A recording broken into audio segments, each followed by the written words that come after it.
is happening? Welcome to Creating Space. How you doing? Woo! I'm excited to be here.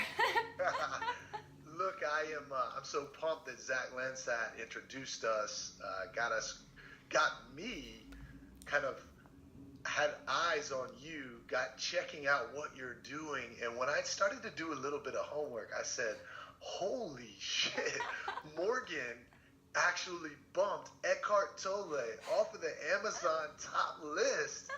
And Eckhart Tolle is a guy that I study before I go to bed.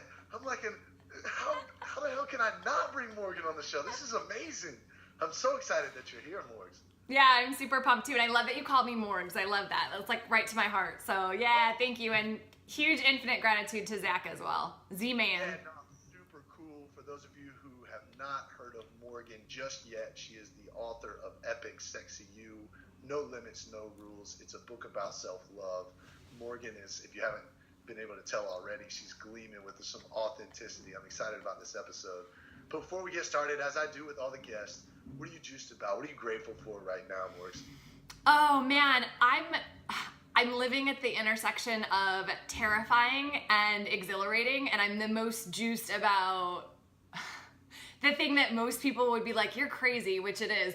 I'm most excited about finding what Bob Proctor calls the terror barriers and just walking right through them. Like, to me, that's the most exciting way to live life. So we were talking like, right now I'm really figuring out what's my heaven on earth and being radically honest with myself about what that looks like and what it doesn't look like and who plays into that and who doesn't play into that. And it's transforming my life in a really amazing way and a very scary way because it's changing so much. Are you trying to tell me you're going through a big transition right now? What's might. Right now? Creating space for myself. Yeah, for sure. Yeah, I love it. A lot of times that happens because I feel that we tend to get away from ourselves, right? Which is the antithesis of what you're about, self-love and the understanding of self and that relationship with self. But before we get kind of diving into all of those spots, where are you from? Where'd you grow up? And have you always kind of been connected to self? Great question. So I grew up right outside of Chicago. And I think that's actually a piece of why this transition feels so big. It's like shedding the version of me who grew up in this town and honoring it, celebrating it, and shedding it at the same time. So, and I feel like when I was a little kid, I completely honored self, but I got in trouble for being myself, like all the time. I was told I was too much, or I was told that I had a really wild imagination. I remember like talking about people in the basement. My parents were like, oh, there's no one in the basement. What is she talking about? You know, because I could feel energy and I could feel there was like something in the basement. I was like, well, those people don't like me down there, you know? And so just, I was subdued quite a bit in order to be controlled, in a way of like, imagine having just like a completely wild child, and that was me, and I'm just like, and I still am, I'm like this wild, crazy, amazing energy. And so I feel like throughout my life, teachers tried to tame me, or, you know, parents, in order to get me to be easier to to deal with, tried to tame me. And I lost connection with myself for many years, like the blackout years.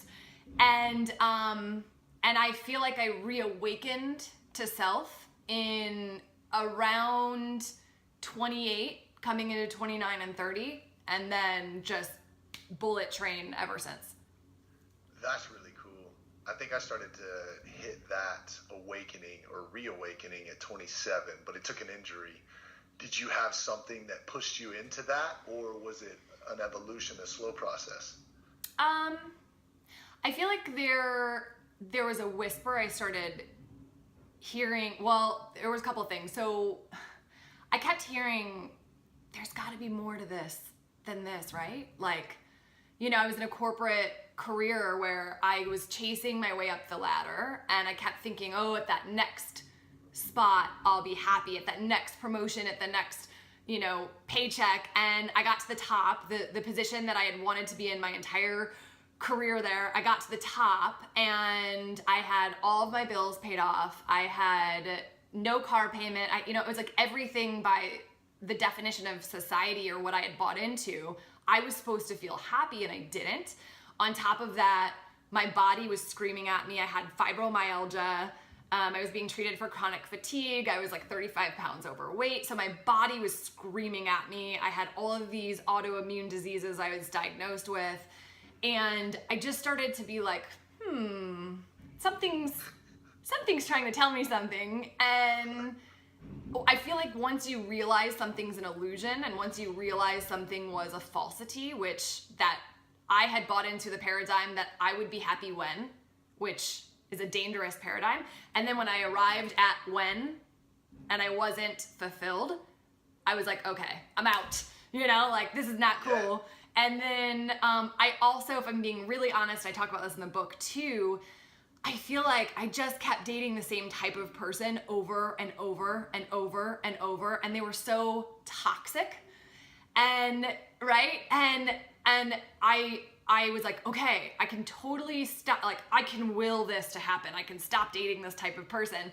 And I started dating someone who, what I thought genuinely was a nice guy. And then fast forward like a month later, and I went out to dinner with one of the girls that I work with, who I was really good friends with. And I'm talking about a girl who, like, I had pictures of her in my home. So we were close. And I'm, if I'm getting to know someone, I might be a little bit more private about it initially, especially when the person worked with me. So it's like, oh, I feel where this goes before I broadcast it. And so I asked her, oh, like, what do you think about that new guy at work? And she's like, oh, we're kind of dating. And I was like, I need some help.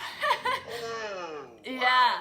Yeah. It was another, I call them toxic ass clowns. Like, it was another one. And so that was a huge awakening for me to go, I need some help processing this. Wow, that's a unique experience. I don't think a lot of people figure it out so quickly. I think people will have that unconscious aspect that they're caught in these loops and they have no idea, right? It's like the subconscious incompetence, right? And they keep falling down these loops and they have no idea that they're in it and they can't get themselves out of it. But you pulled yourself out. God, checking in with yourself. That's a talent. That's a skill, right? And that's what creating space is all about. Where did you start to learn these aspects of checking in with yourself and realigning and figuring these things out? Or were they books that you started to read? Was it intuition that you started to connect to? Combination of all of it? Talk to me about this. So I remember I was probably like 26 or 27, and a guy I worked with came up to me and he was like, okay, like, seriously, you have to read this book. And he was kind of whispering about it. I'm like, what? And he was like, it's called The Secret. And he had this gleam in his eyes and this look in his eyes. And he was like, I just got a job that I had no business getting. I'm not qualified for it. I had, and he was just like, but I just followed everything that this book talked about. And I could just feel he was onto something. And I'm a sponge. I'm so curious. And I have such a thirst and hunger for knowledge and wisdom. And so I was like, yeah, okay, I'll read it. So I feel like that was my first entry point. And I feel like our brains need proof to get on board the self-love train or the self-development train. And I was a skeptic at first. And in the book, it actually talked about start envisioning every time you go to the mail that you're going to open it up and it's going to be a check. And I was like, this is probably, BS, but I'll play. Sure, why not? And I kid you not, within a week, I opened the mail and there was a check for like $178 from 5 years ago when I had worked at Express, when I was, working in retail. And they were like, oh, you never picked up your check, so we're mailing it to you now. And I was like, oh. And then I started reading The Law of Attraction, and I started being more and more open. I started saying yes to myself. Instead of always saying yes to everyone else, I started, and no to myself. I started saying yes to myself, and I was like, oh, okay, so I'll read this. And then I remember being at, because I really needed help breaking the pattern of dating people that were not healthy for me. So I got into therapy and I started working with life coaches, and then but I didn't know they were life coaches at the time. And then I went to a retreat that was all about helping me understand the insight to a male mind. And because I was so curious about it. And I went up to the guy and I said, "What is this thing you're doing?" And he goes, "It's life coaching." And I was like, "Huh." So I went home and I started studying life coaching, and then that's actually the random serendipity that brought me to go into life coaching on my own, was my own like insatiable thirst and hunger for learning about myself. I call it the University of You, like enrolling in the University of Me. And I wanted to be my own guinea pig in everything first. So that's just, and then it just kept going and going and going. I love that. When you go deeper down the rabbit hole, you just want to find more and more and more. Yeah. What I've recognized most recently is that all of the things that I think I should be doing, in particular for my business and for the podcast, all of the aspects of driving the train forward are really starting to pull up some things out of me, especially some anxiety of feeling like I have to do everything all of the time. So that is my most recent recognition, that sometimes less is more, and there's a lot of importance and balance. And how can you talk about creating space if you're not actually slowing down and taking the time to get 10,000 feet above? What's the most recent recognition in your University of You? What's the most recent recognition that you've had? Okay, so even just playing on what you just talked about, which is, it's counterintuitive for the mind, not for the soul. It's counterintuitive for the mind to slow down. And yet the soul knows that that's actually where that magic secret sauce of the birthplace of innovation and delight and excitement and true self-inquisition, that's where it is. It's in those moments of hitting pause and sitting still and giving yourself permission to be. So in my recent awakenings are things like realizing, so I have an avatar that I call the do-it-all girl. Is she here right now? No, because we were playing. So you have the crazy, epic, sexy, fun, wild, and free me right now. She was the best version of me to show up. The do-it-all girl is the one who was like, cool, so we're gonna move to Florida. When I say we, it's me and myself and I. Me and all my avatars. We're gonna move to Florida because that's part of me being radically honest with myself and pursuing my heaven on earth and creating my heaven on earth. So she's like, great, well, let's sell it and let's be the realtor because I have a license, right? So like, let's use it and let's do it. So I'm doing it all. And I remember hearing, like, I was in the midst of just the rabbit hole of doing instead of being. And I always do this because it comes from like the right hand side is where I always hear guidance. And so I start hearing this whisper because I listen to it now. And I start hearing this whisper that's like, hey, do you think you're ever going to give her a bit of a break? I don't know, like a vacation or something? And I'm like, oh, you know? And so then I start having this dialogue with myself, which is where radical honesty happens. I even sometimes say it out loud or in front of a mirror. And I'm like, asking this guidance, why did you even guide me to be the one to sell my place? Like, hello, I run a business. I'm just started a nonprofit to do the same work that I do with adults, but with young women, you know, and I have this huge vision. I'm in talks right now with TV producers for a show. Like, I have so many things on my plate. Why did you recommend that I also be my realtor? And I heard that an idle mind is the devil's playground in the period of transition I'm in right now, which you know, and I'll share with the listeners, is I just ended a relationship with someone that I've been with for quite a while and am moving. And so in that transitory period, it was like, give myself something to do. And I said, well, I'm going to have to deal with that anyways. And I heard, yes, when you're in the sun and the palm trees, honoring your sun goddess self. And then I was like, ooh, you're good, you know? So it's sometimes too, I think when we don't honor those voices or the whispers or the guidance, we're just pushing ourselves through life. And yet when you listen and you allow yourself to pause when it feels right to pause, then by the time I pause, as an example, I'll be in the sun and it'll be a lot easier to mourn the loss of relationship and the loss of a different version of your life and of yourself as you build something new when you're already in the new. Why is it so hard to pause? For me, God, it's the hardest thing, right? You talked about being counterintuitive and everything inside of you wants to push forward. But it's so true. Every single time I meet myself on the mat in yoga or I go for a massage and I'm forced to slow down, that it's this vortex has opened up and I'll get texts from people that I need to hear from. I'll get emails. All of the right creativity is able to come in there. But why? Why is it so hard for us to slow down? I think it's different for each person. I can speak for myself and just for a lot of the people that I work with, and it's that enough.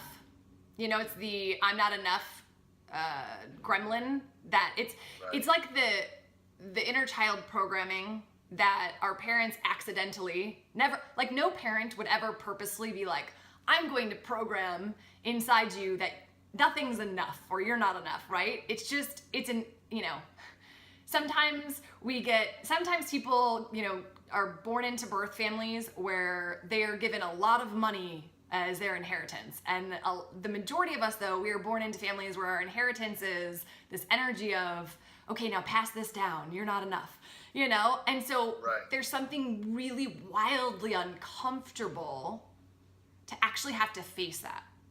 And what also happens is when you sit still, you might hear things you don't like, hello, Morgan, I need you to leave the relationship that you're in, and I need you to move to Florida, and I need you to leave the town that you've known your whole life. Basically, we're gonna take your comfort blanket and we're gonna shred it, and I'm like, so you stay really busy so that you don't have to face yourself or face the messages, which is, again, it's like, and yet when you do listen and when you do sit still, you get the guidance that helps you create your heaven on earth, that helps you create your abundance portal that is just waiting to be given to you. It's like, Wes, come step into this portal of amazing magic and sparkle and unicorn, and oftentimes we're like, yeah, I'll do that later, because it's what is the quote? It's like the cave that you fear most to enter is the one that holds the treasure. And I think that's also why we don't sit still. Yes. Wow, that's so good. That's so good. And the deeper you drive down into the soul, the happier you become. And it's so funny. Every single time I come back to my mat, and anyone that comes to me and says, Wes, I'm struggling with self-love, the only thing I tell them is go to Lululemon, buy a yoga mat, and go to yoga. Selfless plug there for Lululemon. I love those guys over there, and I'm so excited about being an ambassador. However, this whole aspect of yourself, and I heard you mention a little bit about these birth families, right? And that's a little cue for anyone who's listening that there might be a little spirituality inside of Morgan Field.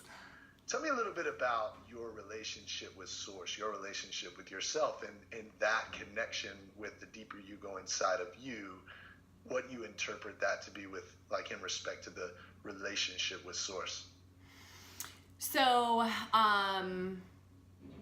well, it's interesting. I feel like when you go down the rabbit hole of connecting to yourself and Source, we talked about this one day, like, I feel like I'm cheating in life. That's awesome. I hear things and I see things, whether they're messages for myself or for other people. I have it's like unleashed superpowers, where I can energetically read someone, or I can feel their feelings, or I can tell if they're breathing or not breathing, or, whether I'm on the phone with them so I can't even see them, or whether I'm, can get a visual or I'm in person, doesn't matter. It's almost like being connected to Source removes all limitations and illusions and veils. So time is an illusion, space is an illusion. So people are always perplexed or confused or intrigued at how I can read someone that I don't even know. Like, if you and I were talking about someone and you were like, give me some insights, I could tap into their energy, and it's kind of freaky and it's so cool, And so I feel like we are all connected. It's just about learning to listen, and it's about taming the mind. So I have tamed my mind so much. I mean, I'm fully immersed in this all day long. This is what I help other people learn how to do. And so you best believe when you're teaching, you're learning. So I'm so grateful for that. And the accountability that I have to stay connected to source and be on stage and when I say be on stage, I mean like shining your lighthouse as bright as possible and really owning your power. What that does is allows other people to do that as well. And so, yeah, I always feel like I don't have to prepare for things or plan for things like everyone else that is down that rabbit hole, because I am so connected to source that it just happens in the moment and I'm just guided even if I don't know why. And my mind now has so much proof that it's working and that it's magic that my mind's like, I don't get it, but you go on with your bad self, girl. Like, you know? So, not to say that I don't experience resistance. I do, but yeah. Yeah, but you just, and listen, I love what you're saying, because I don't think I'm as far evolved as you are, but I'm stumbling down that same rabbit hole. And what I love is that as you break through fear and break through resistance, you begin to look at resistance a different way. And although it's there, it just, your perception and the illusion of it changes. So I have my ways to try and get back into my power. I don't do it quick enough yet. I'm still caught in loops that I allow to last a little too long. Talk to me about your specific habits or rituals or routines that you do that keep you in that powerful zone. The biggest thing is that anything that scares me, I say yes to it. So really? Anything. Don't put that on me, Morris. Come on now. Yeah. And I would like to say you are more evolved than you give yourself credit for. And I think all of your listeners or anyone who knows you should definitely know that. Yeah. You're like this awakened being and there's like this tiny little veil and you're like, I don't see it. And I'm like, want to shake you. So yeah, I say yes to everything I'm afraid of. I mean, hello, I just left a relationship that with someone that I genuinely love because my intuition and my guidance was like, we're not on the same path, and you could continue to ignore that and deny that. And I always say that staying would have been settling, and I do not mean settling for him as a person. I just mean settling for a life that wasn't what I genuinely wanted to live. And it's about really honoring synchronicity. So if something's meant to be, it'll be, and if it's painful or it's hard or, then it's not meant to be. So I'm really good about constantly asking myself, what do you not want to say out loud? What is it that you're afraid to say yes to?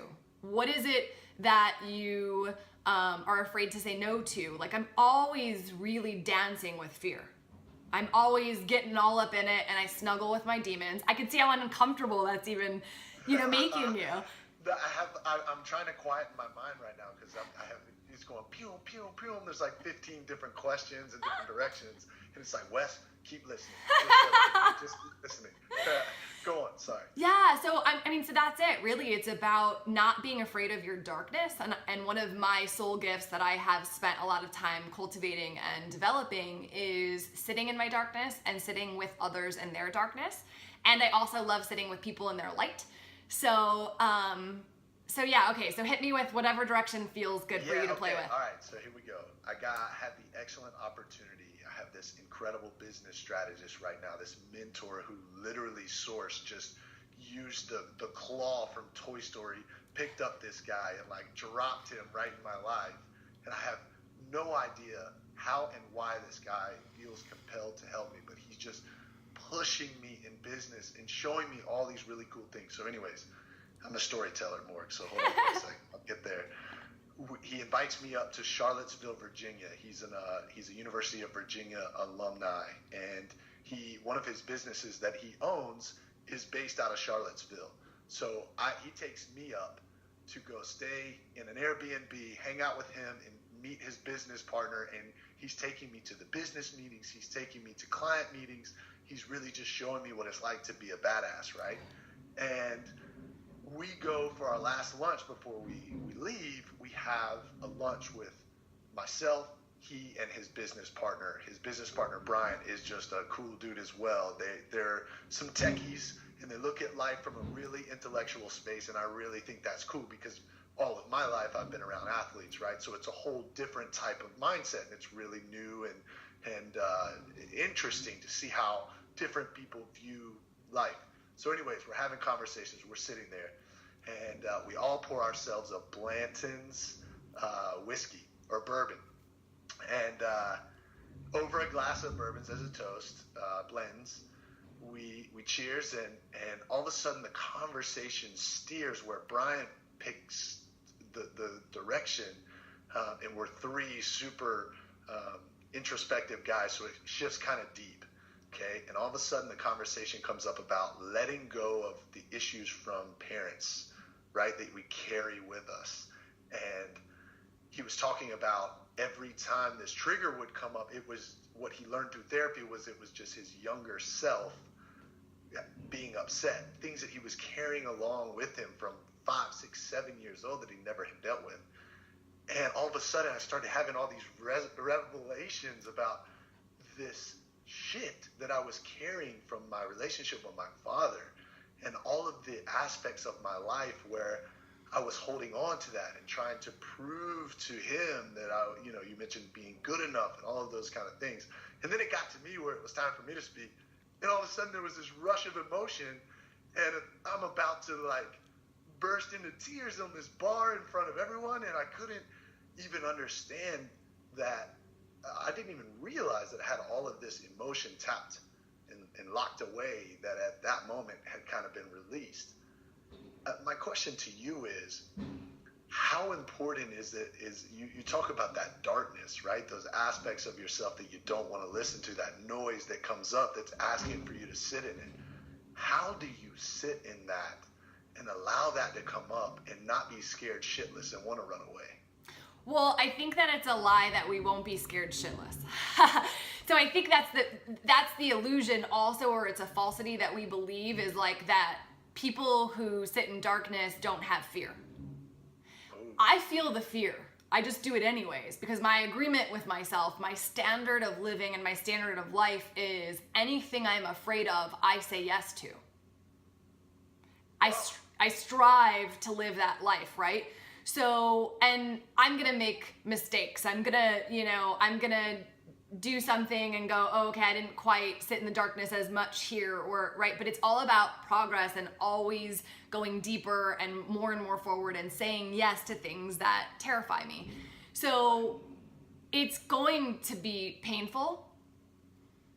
It is going to hurt. Whenever I tell that to clients, they're like, why are you telling me this? I'm like, because people want to lie to you and tell you it'll be fine. Like any coach who ever wants to be like, it'll be fine, it's gonna be great, and you're never gonna have any problems, like, do not work with that person, The truth is, sitting in the darkness is painful, it is scary, and it's gonna hurt.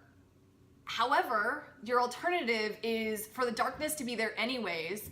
You're never going to heal it or clear it. You take it with you. You're never going to have an epic love story. You're never going to have an epic career. Your soul is never going to actualize what it came here to experience and be all because you were like, wow, those 2 hours of sitting in that darkness, or 20 minutes, or, I didn't want to do that, or those 3 months or those 2 days, I didn't want to do that. Right? And so it's like, cool, so you're going to do that for your entire life? I mean, I see people who die who have never, ever given themselves permission to free themselves from their darkness. I don't want to be one of those people. That sounds terrifying, doesn't it, Morris? That sounds terrifying. So your fear of dying with regret, or this is for me and for the listeners, right, for yourself, you have to decide which one's greater. Would you rather, and I always use the deathbed filter or the rocking chair. I'm 90, I'm on my porch on my rocking chair. What's around me? Who's around me? What does that look like? And what are the things, I always ask myself, so moving to Florida, I was like, okay, if I move to Florida, will I regret that on my deathbed? And the answer was no. Even if I am there and I decide it's not for me and I leave, no, because I'll know. And then I did the same thing with the relationship. If this relationship ends right now, am I gonna regret it on my deathbed? And it's like, no, I've given it all, I've explored it, but I would regret not leaving and seeing what, like there's something your soul knows. The whispers tell you where they're guiding you, but sometimes you have to go through the tunnel to see the light. And a lot of people don't give themselves the credit and permission to find that courage, allow the fear of staying stuck or never moving forward or living in the past, find the courage to, or reframe it so that the fear of staying stuck is greater than the fear of moving forward. And then you're like, well, I'm moving forward anyways. I'm just gonna breathe and go. And your brain gets used to it. So how do you know the difference between the gremlins and the guides, right? I think that's a really good question for me, because sometimes it's like these constant chatter that I know is not truth, but then because it's there all of the time, it can really derail you if you allow it to. So how do you know the difference between your gremlins and your guides? This is such a great question. It also is validation of how awakened you are as a soul. And I feel like you answered your own question in a way, which is chatter, like incessant chatter, consuming chatter, and anything that makes you feel crappy is not your guide. Okay.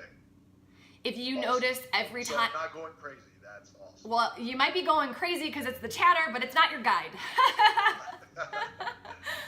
So the flip side to that is your guidance, it's always in love, and it's always for expansion. And it's always, it's more like a whisper. And it's more like, you may hear something or feel something and go, huh. And it might cause you to pause and stop, but it doesn't make you feel like you're not enough. So anytime I feel like I'm not enough, or I'm comparing myself, or I'm trying to please other people, or I'm thinking about what other people might be thinking, that's all chatter. That's all. And for me, I always notice the difference, because I've done a lot of work around this to tame my mind and to understand what's my mind and what's my guide. And for me, I find, and this is not universal, but I've seen this a lot with people who channel, is that on the left side is where their own voice comes from. And on the right side is where a lot of other voices come from that are more guide voices. So it's paying attention even more and more when you're hearing that ba ba ba ba ba ba ba ba ba ba ba, like wah wah wah, right. Charlie Brown. Yep, when you're hearing that and you're feeling crappy, start to listen to where it's coming from, because chances are it's coming from the same space in your auditory field, as well as in your body every time. So you'll start to go, oh, when I feel it like this in my body, or when I hear it coming from over here, that's my chatter. And then start to notice, because I know that you know when you're feeling something that's intuition. Right. So start to feel that and go, ooh, that's over here and that feels like this. Got it.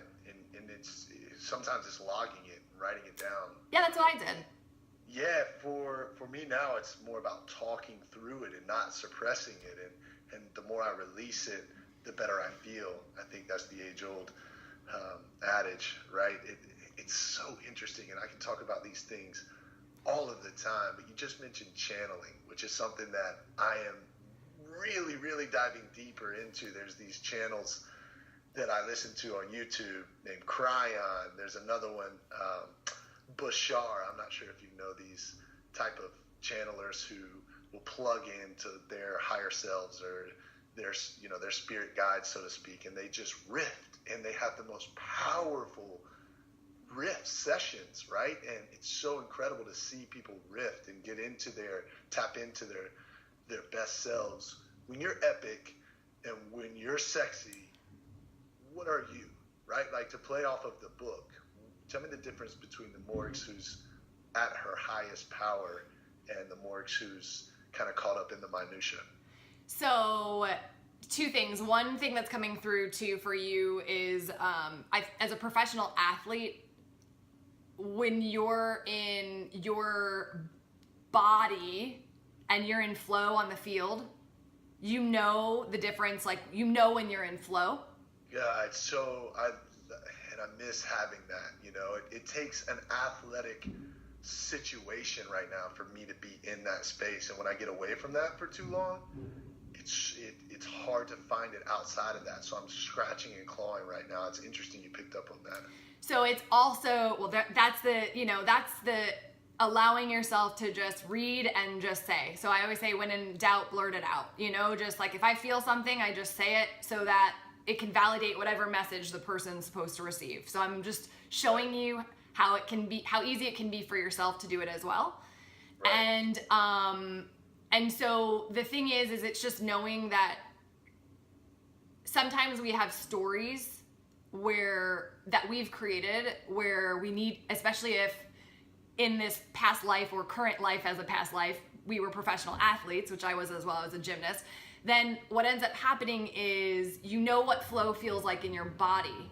You just don't know how to do it as easily and effortlessly in your mind, and integrating the body and the mind together, and then vocalizing and putting all the pieces together. So I'm validating for you that you already know how to do it, and all professional athletes know how to do it. It's just then taking the same amount of practice and dedication that you did when you were a professional athlete, and giving yourself permission to focus on how to create a new version of channeling, a new connection of source. And it makes sense why for you getting into yoga getting into your body is so powerful. So I always encourage people, there are some people who need to get into their body in order to access it. Some people need to paint in order to access it. Some people need to write. I'm a writer, so I channel write. So it's just knowing that it's going to be different for everyone. And I just would encourage everyone to try all sorts of different things. To answer the question before that you asked also is I believe that we have so many versions of ourselves, and I feel like that's a part of what we came here to get to experience and be and explore, which I call them avatars. And like the do-it-all girl avatar I was telling you about earlier, she's not my best work. She gets a lot of things done, but then she's doing everything and she doesn't get to have fun. Then I have the crazy, epic, sexy, fun, wild, and free me, who is like, she's the one you want to go on dates with. She's the one you want to hang out with. Like, she's a ton of fun, but you try to make her sit down and do taxes, and she's like, no. So I have the do-it-all girl do taxes. So there's a saying in real estate, it's like the highest and best use. It's knowing that there isn't necessarily one version of you that's the right version for every situation, or the epic, sexy you, like that it's your go-to version to always be. It's just asking yourself, in this moment, which version do I most want to be that would make me most excited to be me and to love being me? And the versions of myself that I'm not proud of, or that I do not enjoy being, are versions that I call victima. She's like the victim me, which I do not like experiencing her.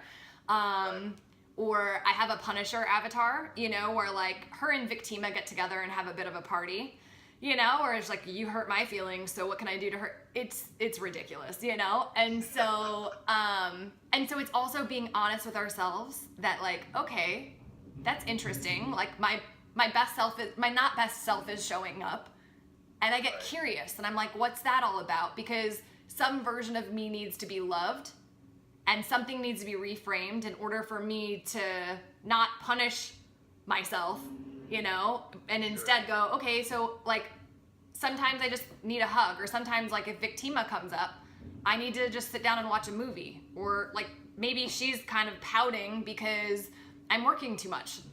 So cool, listen to them. They can all teach us something. I'm kind of in that mode right now, that get shit done mode, and not have any fun. And I don't like that guy. I don't necessarily have a name for him right now. Maybe Buzz Killington might be his name. That's great. But yeah, Buzz and I don't get along that well, because the playful me is where the channeling is. And redirecting that is part of the life experience, right? Figuring out your things that work for you. I think there's a 7:00 yoga session tonight. I might need to jump into that one. There you go. There's so many great aspects that you have, value that you have, but I want to get a little more directed some of the more common issues that you deal with, all right, in this coaching aspect of your life, if you could give massive value to the listeners right now, based upon the average or what you see is most common, what would it be that you would try to add to the listeners' lives in this moment? It's a great question. Let me feel what wants to come through. I think like the first thing that comes up is reframing what it means to be selfish is one of the first things I'm hearing, especially, and I think, and I do this all the time when I'm coaching people, is typically people who are out there, who are leaving large imprints on the world, people who are out there that are chasing their dreams and really redefining what it means to live, which I feel like is your audience base. We experience guilt, and we start to think that, well, and even sometimes we're feeling it from other people around us, right? That our lifestyle, our choice, because it's off the beaten path, is that it's not right and or that it's selfish. Because what happens for you to chase your dreams is you start saying no to others so you can say yes to you. And so what I always say to people who I can feel are in that, I'm like, you know, I gotta tell you, you're pretty selfish. And I always get this like look from them that's pretty shocking. And I'm like, the fact that you would even think to let guilt or other people's opinions of you or, you know, to stop you from leaving your imprint of light and love on the world and from inspiring other people to follow their passion and dreams, that's really selfish, you know? And then we start laughing because they know what I'm doing. And so, yeah, I feel like it's giving yourself permission to, in that same vein, redefine everything you've ever been given as a paradigm. The biggest definition that I changed, that I gave myself permission to change, that changed my entire existence, was when I redefined what success meant to me. So I always followed the paradigm that I saw in the world, which was success meant you graduate high school, well, you get good grades. I was always like very studious. So you get good grades, and then you graduate high school, you go to college, even though you don't really want to. This was my story, right? Like I really didn't want to. My intuition told me I wouldn't need the degree for whatever I was doing. But you be a good girl, right? I feel like you're my twin flame. Like you're the same human being right now. It's just hilarious.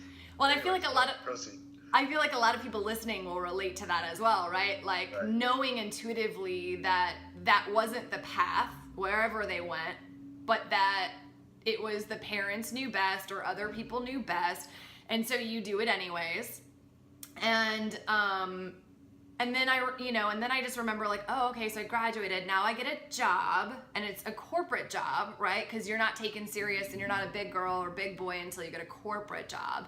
And then you buy a place, maybe you settle down and get married, then you have kids, you know, and I just, when I got to thank God, Wes, that I got to the point of realizing that it was a falsity when I was in the corporate world and I wasn't married or had kids yet, because I feel like whoever I would have married or had kids with at that stage and place of my life would not have been able to handle the power of the divine being that I am now, just because I wasn't in my full power, you know? So it's something I'm very conscious of now is, okay, I need to be with someone who can totally celebrate my light and loves my light and they're inspired by it and not triggered by it.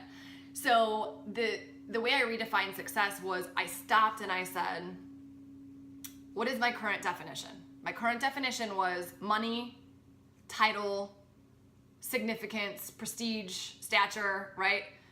And I said, and this is where sitting still and actually listening to yourself for answers, going internal, which is what happens when you're on a yoga mat, going internal for guidance instead of external for guidance, is I asked myself, what would I define success as that would really allow me to create the life that I want? And I heard,